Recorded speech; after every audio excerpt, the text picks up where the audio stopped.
नमो नमः। मैं इस्माइल नेशनल महिला पीजी कॉलेज मेरठ के संस्कृत विभाग से डॉक्टर नीतू शर्मा बोल रही हूँ। आज मैं अपने वक्तव्य में धनंजय द्वारा रचित 10 रूपक के विषय में बताना चाहती हूँ। मेरा विषय है अर्थ प्रकृतियाँ तथा 5 कार्य अवस्थाएं। तो जिस प्रकार महाभारत, रामायण तथा कालिदास आदि काव्यों का जो आश्रय लेकर अलंकार शास्त्र का उद्भव विकास हुआ होगा, तो उसी प्रकार किसी समृद्ध नाटक को लेकर उसकी परंपरा के आधार पर भी प्रथमतः कोई नाट्य शास्त्र इत्यादि का भी उद्भव विकास हुआ रहा होगा। तो ये कहना कठिन है कि भारतीय रूपक की जो प्राचीनतम रचनाएं हैं वो कौन सी हैं या कौन सी थी, उनके आधार पर सर्वप्रथम कौन सा नाट्य संबंधी ग्रंथ रचा गया। तो भारतीय परंपरा के अनुसार त्रेता युग में ब्रह्मा जी ने चारों वेदों की रचना की। ऋग्वेद, यजुर्वेद, सामवेद और अथर्ववेद। इन चारों वेदों का जो सार निकल कर आया वो है पंचम वेद, जिसको हम पंचम वेद कहते हैं, वो है नाट्य वेद। तो ये देखिए, 4 जो वेद थे इसको केवल ब्राह्मण जाति ही पढ़ पाती थी और अन्य जातियों को पढ़ने का इसका अधिकार नहीं था। केवल इसको ना शूद्र पढ़ सकता था और ना कोई महिला पढ़ सकती थी। तो शूद्र जाति और महिलाएं जो स्त्रियां थी वो अत्यधिक उच्च ज्ञान से वंचित थी। तो हो सकता है इसीलिए नाट्य वेद की रचना की गई हो, क्योंकि नाट्य वेद को प्रत्येक जाति पढ़ सकती है और स्त्रियां भी पढ़ सकती हैं। तो नाट्य संबंधी जो ग्रंथ है वो भी लिखे गए इसलिए। तो नाट्य वेद जो है वो पंचम वेद माना जाता है, जिसमें पाठ्य, नृत्य, संगीत, अभिनय, रस, अलंकार सब समाहित हैं। तो इसमें देखिए, जो हमारे 4 वेद थे उसमें से ऋग्वेद से तो पाठ्य लिया गया और सामवेद से संगीत लिया गया और यजुर्वेद से अभिनय लिया गया और अथर्ववेद से हमने क्या लिया? अथर्ववेद से लिया गया रस। तो इन 4 पाठ्य, गीत, अभिनय और रस, इन चारों तत्वों को मिलाकर, इन चारों तत्वों के आधार पर ये नाट्य वेद की रचना हुई। अब ब्रह्मा की प्रेरणा से विश्वकर्मा ने नाट्यगृह की रचना की। कि नाट्यगृह क्या होता है? जहाँ पर रंगमंच होता है, रंगमंच पर अभिनय इत्यादि करके पात्रों द्वारा अभिनय होता है और वो दर्शकों को आनंदित करता है। तो विश्वकर्मा ने नाट्यगृह की रचना की और इसमें भरत मुनि ने अपने अभिनय की व्यवस्था की। कि देखिए, पात्र तो होंगे रंगमंच पर, लेकिन उस पर अभिनय कौन करेगा, है ना? अभिनय किस तरीके से होगा? तो उन्होंने भरत मुनि ने इसमें नाट्य की व्यवस्था की। आप देखिए, मेरा जो टॉपिक है, मेरा जो विषय है वो है 10 रूपक, है ना, धनंजय द्वारा जो रचित है 10 रूपक। लेकिन मैं नाट्य शास्त्र के विषय में क्यों बता रही हूँ? क्योंकि नाट्य शास्त्र से ही ये लिया गया है। जो धनंजय का 10 रूपक है वो नाट्य शास्त्र से ही लिया गया है, तो इसलिए मुझे पहले नाट्य शास्त्र को ही समझाना होगा। तो नाट्य शास्त्र के आधार पर स्वतंत्र ग्रंथ जो लिखने वाले हैं वो धनंजय आदि ही हैं। नाट्य शास्त्र में नाट्य, नृत्य, संगीत तथा अलंकार, रस इत्यादि के विषयों की विवेचना की गई है। इसमें देखिए 37 अध्याय हैं, विस्तृत विवेचना है इसमें, और इसमें 37 अध्याय हैं। 36 अध्याय जो है वो पूर्व के हैं और 1 अध्याय इसमें जोड़ा गया, और इस तरीके से ये परंपरा चली गई और चलती रही, और उसी क्रम से इसका विस्तार होता गया। तो इस विकास परंपरा में धनंजय के 10 रूपक का अत्यंत महत्वपूर्ण स्थान रहा। धनंजय का समय निश्चित ही है। क्यों? क्योंकि धनंजय ने अपने ग्रंथ में ये कहा है कि वो राजा मुंज के राज्य में कविराज रहे हैं। तो जो राजा मुंज है वो, उनका जो समय काल है वो 10वीं शताब्दी है। अब हम उससे अनुमान लगा सकते हैं, क्योंकि उन्होंने 10 रूपक की जो रचना की उनके राज्यकाल में ही की। तो उनकी रचना जो है, रचना का समय 974 से 900 974 से 994 के मध्य में ही रहा होगा। तो धनंजय के पिता का नाम क्या था? विष्णु, क्योंकि उन्होंने अपने दशरूपक ग्रंथ में अंतिम पंक्तियों में, अंतिम कारिका में उन्होंने अपने पिता का जिक्र किया है, उस अपने पिता का नाम विष्णु बताया है। बाकी उनका और कहीं उनके परिवार का या उनके जीवन का और कहीं ऐसा कोई ग्रंथ और उल्लेख नहीं मिलता। इसके अतिरिक्त धनंजय की जीवनी आदि के विषय में हमें और कोई जानकारी उपलब्ध नहीं है। और दशरूपक के अतिरिक्त धनंजय ने किसी और ग्रंथ की भी रचना की थी या नहीं, ये भी नहीं निश्चित तौर से पता। अब दशरूपक का आधार क्या है? देखिए, दशरूपक का आधार है नाट्य शास्त्र। नाट्य शास्त्र का एक महत्वपूर्ण ग्रंथ है और ये दशरूपक का आधार कहा गया है। इस ग्रंथ में 10 रूपकों का वर्णन है और ये 10 रूपक कहलाता है ना। तो नाट्य शास्त्र में अत्यंत विस्तार से वर्णित है नाट्य संबंधी सामग्री। नाट्य संबंधी सामग्री नाट्य शास्त्र में विस्तृत रूप से वर्णित है। लेकिन अब देखिए, जो उसको तो विद्वान लोग ही पढ़ सकते हैं क्योंकि उसमें विस्तारता से वर्णन है हर चीज का। तो धनंजय ने अपने 10 रूपक में नाट्य शास्त्र से ही कुछ अंश लिए, क्योंकि ये 10 रूपक जो है एक प्रकरण है। और प्रकरण क्या होता है? ये प्रकरण होता है कि कोई विस्तृत शास्त्र हो, बड़ा शास्त्र हो और उसमें से छोटा सा अंश लेकर उसको अच्छी तरह समझाया जाए। तो ये धनंजय द्वारा जो रचित है ये 10 रूपक, ये एक प्रकरण है। और प्रकरण उन्होंने धनंजय के जो नाट्य शास्त्र में जो विस्तार वर्णन है उसमें से कुछ छोटा सा अंश लिया और उन्होंने अपनी ये 10 रूपक की रचना रची। अब देखिए, 10 रूपक में छोटा है लेकिन उन्होंने हर तथ्य को बहुत अच्छी तरह समझाया है, कारिकाओं के द्वारा, वृत्तियों के द्वारा, सूत्रों के द्वारा। उन्होंने बहुत ऐसा नहीं है कि थोड़ा सा अंश ले लिया तो बस पूरी जानकारी नहीं मिल रही है। उन्होंने छोटे से अंश को लेकर बहुत अच्छी तरह समझाने का प्रयास किया है। उन्होंने विविध विषयों की भी विवेचना की है, क्योंकि नाट्य शास्त्र में देखिए यत्र तत्र जो थे वो यत्र तत्र उलझे हुए थे, जो विवेचनाएं थी वो उलझी हुई थी। कुछ शब्द नाट्य इधर उधर मंतव्य बिखरे हुए थे, तो अत्यंत विस्तार से प्रस्तुत किए गए थे। तो इसलिए भले ही विद्वजन नाट्य शास्त्र द्वारा नाट्य विद्या का ज्ञान प्राप्त कर सकते हैं, लेकिन अल्प बुद्धि वाले लोगों के लिए ये थोड़ा सा कठिन हो जाता है इसको समझना। तो नाट्य विद्या बोधगम्य जो बनाने के लिए धनंजय ने नाट्य शास्त्र के मंतव्यों को प्राय नाट्य शास्त्र के शब्दों में ही संक्षिप्त रूप से ग्रथित किया। लेकिन वस्तुतः धनंजय ने उस समय समस्त नाट्य संबंधी सामग्री का भली भांति उपयोग भी किया है। 10 रूपक की शैली के विषय में बताएं तो 10 रूपक की शैली नाट्य शास्त्र से बिल्कुल भिन्न है, क्योंकि नाट्य शास्त्र जो है वो विस्तृत है ना। तो इससे गिने चुने शब्दों में नाट्य के मंतव्यों को कह दिया गया है। इसमें क्या है? गिने चुने शब्दों के नाट्य के मंतव्यों को कह दिया गया है। इसकी कारिकाएं जो है वो सूत्र रूप में ही तथ्य को प्रकट कर देती हैं।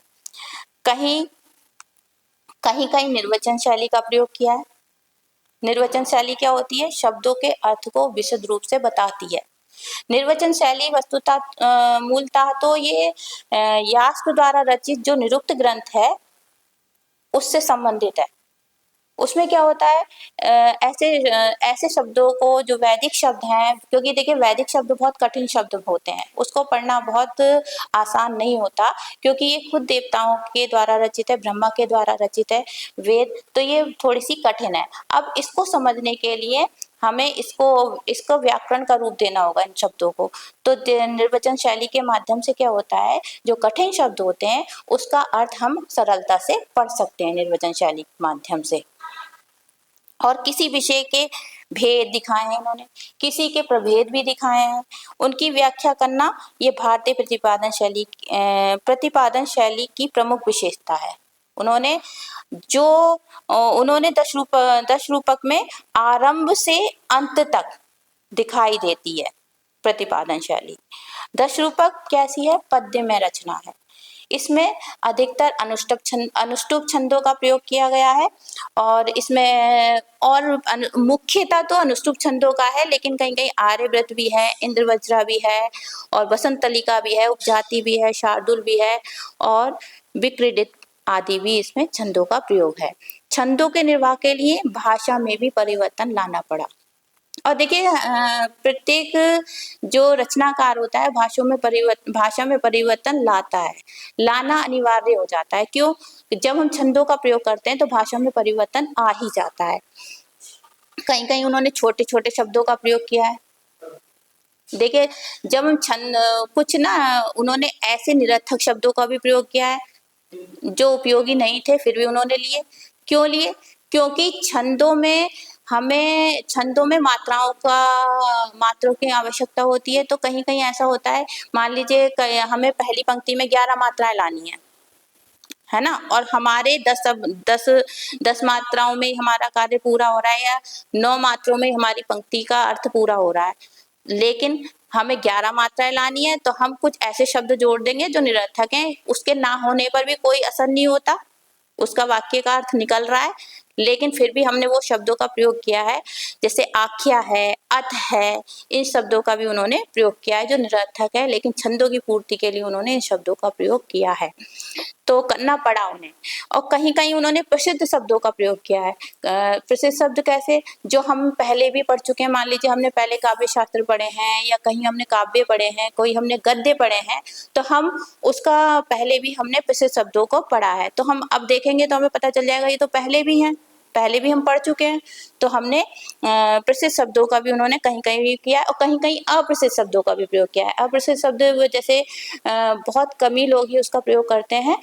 जो प्रसिद्ध शब्द होते हैं अधिकतर वो ही प्रयोग में लाते हैं रचनाकार, लेकिन उन्होंने अप्रसिद्ध शब्दों का भी प्रयोग किया है। और कहीं कहीं उन्होंने उपसर्ग भी जोड़े हैं, कहीं कहीं उन्होंने प्रत्यय भी जोड़े हैं और प्रत्ययों को निष्पन्न शब्दों का भी प्रयोग किया है। तो वस्तुतः पद्यवत जो शास्त्रीय ग्रंथ लिखे जाते हैं उनमें इस प्रकार का भाषागत परिवर्तन अनिवार्य हो ही जाता है। अब है देखिए कोई भी काव्य, जब हम काव्य की रचना होती है या हम कोई रचनाकार काव्य की रचना करता है तो वो बहुत प्रयत्न करता है कि इसमें दोष ना निकले, लेकिन फिर भी कभी कभी दोष निकल जाते हैं। कुछ आलोचक उसकी आलोचना भी करते हैं। तो कुछ दोषों के होते हुए भी अपने अपूर्व के गुणों के कारण दश रूपक नाट्य विद्या के जिज्ञासुओं के लिए उपादेय बन गया। अब भरत के नाट्य शास्त्र के पश्चात धनंजय का जो दश रूपक है वो ही भारतीय नाट्य विद्या का प्रसिद्ध ग्रंथ रहा। दश रूपक में नाट्य विषय का संक्षिप्त निरूपण किया गया है और इसमें 4 प्रकाश हैं। देखिए कोई भी ग्रंथ लिखा जाता है या काव्य की रचना होती है या नाटक की रचना होती है, उससे क्योंकि ग्रंथ होता है बड़ा होता है थोड़ा, तो उसको हमें भागों में विभक्त करते हैं, है ना। कुछ तो अध्यायों में विभक्त करते हैं, कुछ खंडों में विभक्त कर देते हैं उसको, कुछ कांडों में विभक्त हो जाता है, कुछ बल्लियों में विभक्त हो जाता है। तो इन्होंने धनंजय ने अपने 10 रूपक में प्रकाशों में विभक्त किया है। इन्होंने 10 रूपक को 4 प्रकाश में विभाजित किया है ना। और तो प्रथम विभाग जो प्रथम प्रकाश है उसमें 68 कारिकाएं हैं और द्वितीय जो प्रकाश है उसमें 72 हैं और तृतीय जो है उसमें है 76 और चतुर्थ प्रकाश में है 84। और देखिए उन्होंने प्रथम प्रकाश में उन्होंने नाट्य रूपक के लक्षण, कथा वस्तु, नेता, रस और 5 जो ये अवस्थाएं हैं, कार्यावस्थाएं हैं, 5 ये अर्थ प्रकृतियां हैं और ये संधियां हैं, इसका लक्षण, इसके भेद इत्यादि बताए हैं, इसके विषय में बताया गया है। और द्वितीय अध्याय में नायिका और नायक के लक्षण बताए हैं और तृतीय अध्याय में 10 रूपकों के विषय में बताया है और चतुर्थ अध्याय में रस के विषय में बताया है। तो उन्होंने प्रथम अध्याय में देखिए, जब भी कोई रचना रचता है, कोई काव्य की रचना होती है या नाट्य की रचना होती है, या कोई भी हम शुभ काम करते हैं, तो अपने इष्ट देवता का स्मरण करते हैं, है ना। इसलिए स्मरण करते हैं क्योंकि ये काम हमारा, कोई काम में कोई बाधा ना आए और ये सफलता पूर्वक पूर्ण हो। तो धनंजय ने भी ऐसे किया है मंगलाचरण में अपने, उन्होंने भगवान विष्णु, भगवान शिव, भगवान गणेश और भरत मुनि का भी स्मरण किया है। तो इस कारिका में उन्होंने, देखिए इसमें गणेश जी और शिव जी को नमस्कार करते हुए कहते हैं कि नमस्तस्मै गणेशाय यत कंठा पुष्कराय ते मद अभोग घनध्वानो नीलकंठस्ते तांडवे, कि जिन गणेश जी का मद का परिपूर्ण से गंभीर ध्वनि वाला कंठ, नीलकंठ यानी शिव, नीलकंठ के नीला है कंठ जिसका, है ना, अर्थात शिव। और नीलकंठ मोर के लिए भी प्रयुक्त होता है क्योंकि मोर का भी नीला कंठ होता है। तो इसमें दो के लिए बताया गया है कि अगर हम शिव जी के लिए कहते हैं कि शिव जी जब तांडव करते हैं, जब नृत्य में तांडव करते हैं, तो गणेश जी के कंठ से जो निकली हुई ध्वनि है, जो गंभीर ध्वनि है, वो मृदंग का काम करती है। और अगर हम मोर पक्ष में लें, तो जब मोर नृत्य करता है तो जो बादल है उसकी गर्जना मृदंग का काम करती है। देखिए, जब हम नृत्य करते हैं तो उसमें मृदंग का होना बहुत ही आवश्यक है। क्यों? क्योंकि मृदंग के बिना नृत्य हो ही नहीं सकता। तो इसलिए गणेश जी की जो ध्वनि है, गणेश जी की जो गंभीर ध्वनि है, वो शिव जी के नृत्य में मृदंग का काम कर रही है। और मोर की जो बादलों की गर्जना है, वो मोर के नृत्य में मृदंग का काम कर रही है। तो इसमें यही बताया है, ऐसे गणेश जी को हमारा नमस्कार है। और फिर दूसरी कारिका में उन्होंने विष्णु जी को और भरत मुनि को नमस्कार किया है कि दश रूपानुकारेण यस्य मादयन्ति भावकः नमः सर्वविदे तस्मै विष्णवे भरताय च। अगर हम विष्णु के पक्ष में देखें तो देखिए 10 रूपानुकारण, विष्णु ने भी 10 अवतार लिए थे, है ना। मत्स्य कूर्म आदि जो 10 अवतार लिए थे, उनको लक्ष्य करके कहते हैं कि ऐसे जो भक्तजन हैं, भगवान विष्णु के जो भक्तजन हैं, वो ऐसे उनके विष्णु के 10 रूपों को नमस्कार करते हैं। तो मैं भी नमस्कार करता हूँ। और भरत के पक्ष में लें, भरत मुनि के पक्ष में लें, तो भरत मुनि ने भी रूपों के 10 भेद बताए हैं, तो उनके भी 10 रूपों को भी वो पढ़कर आनंदित होते हैं रसिक लोग। फिर उन्होंने, अब देखिए इसमें अर्थ प्रकृतियां और कार्य अवस्थाएं बताई गई हैं। तो अर्थ प्रकृति को देखते हैं हम पहले कि बीज बिंदु पताका आख्या प्रकृति कार्य लक्षण, कि फल की सिद्धि के उपाय ही क्या है, अर्थ प्रकृति है। अर्थ प्रकृति का मतलब क्या है, फल की सिद्धि के उपाय, फल की सिद्धि के उपाय। तो उसमें बीज बिंदु पताका प्रकृति कार्य ये सब आते हैं। तो सबसे पहले हमारी बीज आता है। बीज जैसा कि नाम से ही ज्ञात होता है कि बीज, जब हम कोई भी पौधे, कोई भी फल का हम बीज बोते हैं, तो पहले हम मिट्टी में उसे बीज को बोते हैं, फिर वो जब वो फूल जाता है तो वो पौधे का रूप लेता है, फिर पौधा पेड़ का रूप ले लेता है, और पेड़ से फिर हमें फल की प्राप्ति होती है। ठीक उसी प्रकार धीरे धीरे ये उगता हुआ बड़ा पौधा बन जाता है, फिर पेड़ में परिवर्तित हो जाता है, और फिर हमें फल प्राप्त होता है। तो फल का निमित्त क्या है, बीज, है ना। तो जिसका आरंभ में सूक्ष्म रूप से संकेत किया जाता है और आगे चलकर अनेक प्रकार से विस्तार रूप ले लेता है। जैसे रत्नावली नाटिका में वत्सराज को रत्नावली की प्राप्ति क्या है, फल, है ना। लेकिन इसका बीज क्या है, उसका हेतु, जो फल का कारण है, वो क्या है, इसका बीज।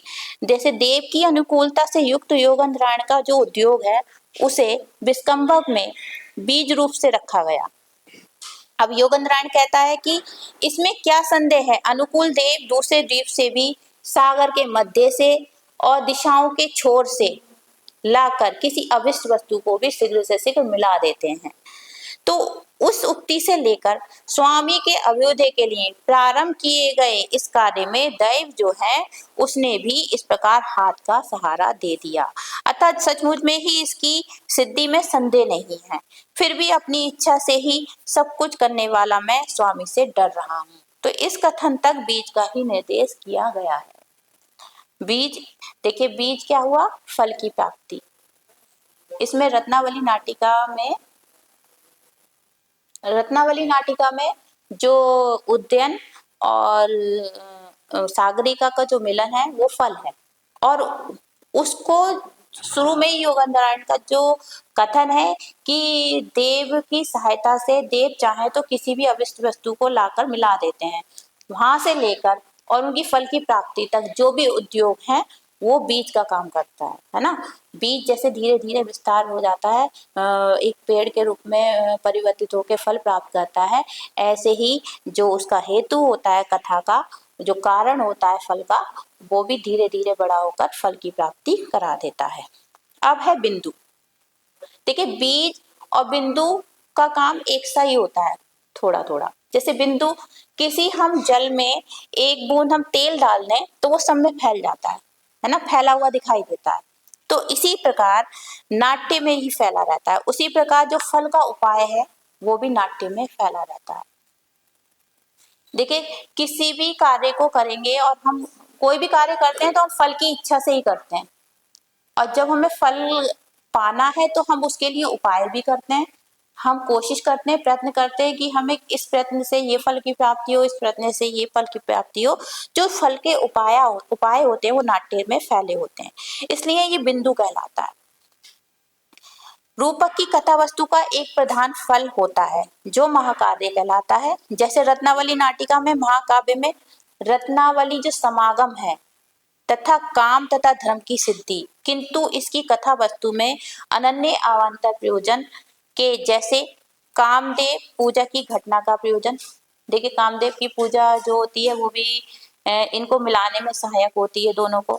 और सागरिका के हृदय में विस्मय उत्पन्न होना, उन्होंने उदयन को देखा भी नहीं था, लेकिन कामदेव की पूजा की, और उसमें उन पूजा के माध्यम से सागरिका के हृदय में विस्मय पैदा हुआ। तो इस प्रकार का जो अवान्तर प्रयोजन है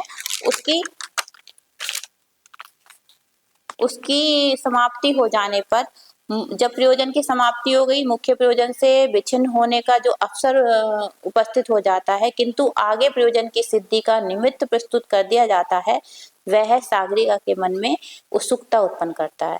तो इस प्रकार 10 रूपक की दृष्टि से सागरिका के हृदय में उत्सुकता, अनुराग, उत्सुकता में जो उद्यन को पाने की उत्सुकता जागृत होती है, और अनुराग आदि जो उनके अंदर उत्पत्ति होती है, वो ही अवान्तर बीज है। बीज और बिंदु एक ही है, समझ लीजिए। वो भी बीज का काम करता है, वो ही बिंदु का काम करता है। तो इसके द्वारा आगे कथा वस्तु विच्छिन्न रूप से चलती रहती है। अब आता है पताका। पताका क्या है? पताका होती है अनुमान सहित दूर तक चलने वाला, अनुमान सहित प्रासंगिक वृत्त पताका कहलाता है। जो कथा वस्तु में थोड़ा दूर तक चलती है वो कथा। पताका क्या होता है? नायक का कुछ अपना ही प्रयोजन होता है। पताका में क्या होता है कि नायक का कुछ अपना प्रयोजन होता है, और वह अपने प्रयोजन की सिद्धि के साथ साथ प्रधान नायक के कार्य की भी सिद्धि में सहायक होता है। जैसे रामायण में सुग्रीव का वृतांत है। सुग्रीव क्या करते हैं, वो अपने प्रयोजन के कारण, उनकी राम जी की भी प्रयोजन के कारण राम जी की भी सहायता करते हैं, है ना। उनका प्रयोजन क्या था कि बाली का वध और राज्याभिषेक, है ना। उनका अपना प्रयोजन था, उन्हें अपना भी इसमें स्वार्थ था कि राम का सहयोग करूंगा तो राम जी मेरा सहयोग करेंगे, तो उन्हें जो राज्य प्राप्ति के रूप में अपने प्रयोजन की सिद्धि दिखाई दे रही थी, तो इसलिए उन्होंने राम की भी सहायता की। तो ये जो सुग्रीव का वृतांत है, ये पताका के अंतर्गत आता है। अब है प्रक्रिया। चौथा है हमारा प्रक्रिया। प्रक्रिया क्या होती है? वो कुछ समय तक चलती है। वो क्या होती है? एक देशी होती है। प्रक्रिया में क्या होता है? किसी प्रयोजन की सिद्धि की अपेक्षा न करके निरपेक्ष भाव से प्रधान नायक का सहायक होता है। जैसे रामचरित में जटायु का वृतांत है। वो पताका की कथा काव्य नाट्य में बहुत दूर तक चलती है, लेकिन किंतु प्रकृति में कथा एक देशी होती है। एक देशी होती है मतलब जो जटायु का वृतांत है वो कुछ समय के लिए होता है, ना उससे पहले उसका कोई जिक्र होता है, ना उसके कोई बाद में होता है, बहुत थोड़े से समय के लिए होता है। वो राम जी की सहायता करते हैं, राम की सहायता करते हैं और वहीं वो वृतांत खत्म हो जाता है। अब है कार्य। कार्य शब्द का अर्थ है इतिवत का फल प्राप्त करना, इतिवत का फल या प्रयोजन जो तीव्र प्राप्ति के रूप में है। किंतु अर्थ प्रकृति है क्या है? अर्थ प्रकृति में जिस कार्य का समावेश होता है वह फल नहीं है, इसमें फल प्राप्ति का उपाय है। ये कार्य आरंभ से लेकर फल, देखिए इसमें कार्य में क्या होता है, कोई भी हम फल की इच्छा करते हैं तो फल प्राप्त करने के लिए जो उपाय लगाए जाते हैं, फल प्राप्ति के जो उपाय होते हैं वही कार्य है। और इसमें उपाय जो युगांतरण का उद्योग था वही उपाय था। उद्यन और सागरिका का जो मिलन था उसमें जितने भी उद्योग करे गए, जो भी उपाय किए गए वही कार्य कहलाते हैं। तो हमारी ये अर्थ प्रकृतियां हुई। तो देखिए आज हमारा जो विषय था वो अर्थ प्रकृति और कार्य अवस्था था, लेकिन आज मैं अर्थ प्रकृति का ही कर पाई हूँ, कल हम कार्य अवस्था करेंगे। ठीक है, तो धन्यवाद, कल फिर मिलते हैं।